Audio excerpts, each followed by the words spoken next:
We begin in the south this Monday morning, where cleanup continues after violent storms moved in over the weekend. Tornadoes flattened hundreds of homes and buildings over several states and left thousands without power. The storms are responsible for at least 8 deaths. That includes 2 children, ages 3 and 8, who were killed when a tree branch hit their car in East Texas. If you haven't finished filing your taxes, chop chop, it's April 15th, the deadline to turn in your tax returns for 2018. The IRS says as many as 50 million taxpayers have yet to file. If you're unable to get everything in order before midnight tonight, the IRS recommends filing for an extension. That will prevent taxpayers from paying late penalties, but it won't provide more time to pay money that's owed. Most tax-related questions can be answered by going to irs.gov. Tiger Woods finally answered the question so many people have been asking for a decade. Is he back? With years of off-the-course issues plaguing a once near-perfect career, Woods turned back the clock and took home his 5th green jacket and 15th major victory. CBS's Laura Podesta has the story. The return to glory. And with that, Tiger Woods finished one of the most improbable comebacks in all of sports. With the crowd at Augusta National Golf Club fully behind him, Woods won the Masters on Sunday, his first major in 11 years. This has meant so much to me and my family, this tournament. To have everyone here, it's something I'll never, ever forget. Walking off the 18th green, he was all smiles as he embraced his son, Charlie. A reminder of the scene 22 years ago. A win for the ages. When a 21-year-old Woods won his first of 5 green jackets. You know, my dad was here in 97, and now I'm the dad with 2 kids there. After that first Masters win, he racked up 13 more majors in 11 years. In your life have you seen anything like that? But over the past decade, Woods was beaten by self-inflicted tabloid headlines, a messy divorce, a DUI arrest, and injuries to his back and knee. Couldn't lay down. I really couldn't do much of anything. CBS sportscaster Jim Nance. For him to pull it off on this stage, where so much of his life and his triumphant moments have been exposed to the world. I mean, it was a very sweet moment. With birdies on 13, 15, and a miraculous shot on the 16th hole for one more, Woods ran away from the pack. Laura Podesta, CBS News. It was the 81st victory for Woods on the PGA Tour, putting him just one back of Sam Snead's all-time record. But he'll need 3 more of the big wins to tie Jack Nicklaus for the most majors of all time with 18.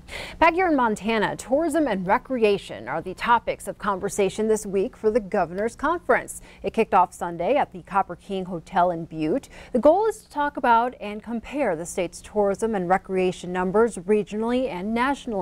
The conference hopes to spark creative thinking and come up with solutions to bring more money into the state through tourism.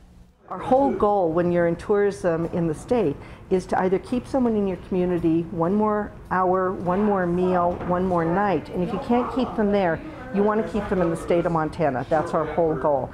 Here in Billings, if you've been to Rimrock Mall recently, you may have noticed a unique display in front of the Bath & Body Works store. The Brain Injury Alliance of Montana and Rimrock Mall's Live 360 are trying to bring awareness about the effects of brain injuries. The traveling exhibit features stories from people who have either suffered the effects of brain injuries or are closely related to someone who has. Each mask is an artistic representation of someone's individual story and impact on their life.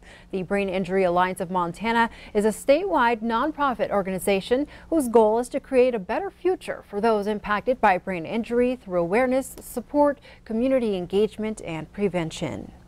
The Alberta Bear Theatre in downtown Billings held a reminiscing reception Sunday night following the final show of the theater's current stage. The Billings Community Band and the Sweetgrass County High School Band took the stage as a final act before the Alberta Bears' $12 million renovation. The final song of the program, America the Beautiful, a fitting choice as that was the last song played on the theater stage before the renovation from the Fox Theater in 1987. This is going to be a new theater inside and out. It's a renovation, but I think most people will be amazed that it's going to be a completely new theater experience. The theater is scheduled to reopen in September of 2020. Before we take a break, in this month's Awaiting Child, we meet Kenzie. She's a creative 10-year-old girl who loves to get her hands dirty with crafts, and she's looking for a forever home. Q2's Mitch Laggy caught up with her during the creation of a masterpiece. Good job. Meet Kenzie, a girl who loves to sparkle. Whether it's playing outside or getting a little crafty with paint, she loves to be right in the middle of it. It felt really good because you actually got to create stuff. Do you like getting your hands dirty? Yeah. Her favorite color? Purple. She featured the color prominently in this painting of her favorite creature, the unicorn. Ask her about art, and she'll talk for hours. We made like a little pot, kind of. Oh, okay. And it was in 2nd grade that we did it. It was really cool. My teacher bought these things, like little canvas, kind of. We traced the Sharpie. And then after, I think we went out for recess, then she had like a bottle of like really sparkly stuff. And then she took it and she sprayed it all over. It was really cool. Kenzie's life isn't all arts and crafts, though. She's a bright student that loves to dig into a good math problem. I like the plushes and subtracting, but sometimes the subtracting is really hard. Times is hard for me because I tried doing the 3s, 4s. I know the 5s.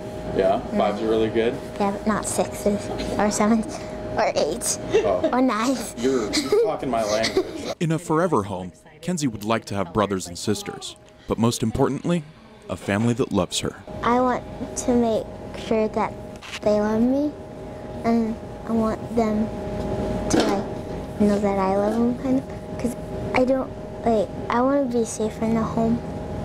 I don't want to get hurt. In Lockwood, Mitch Laggy, MTN News. To learn more about Kenzie and other kids awaiting adoption, you can head to ktvq.com and click on the Community tab.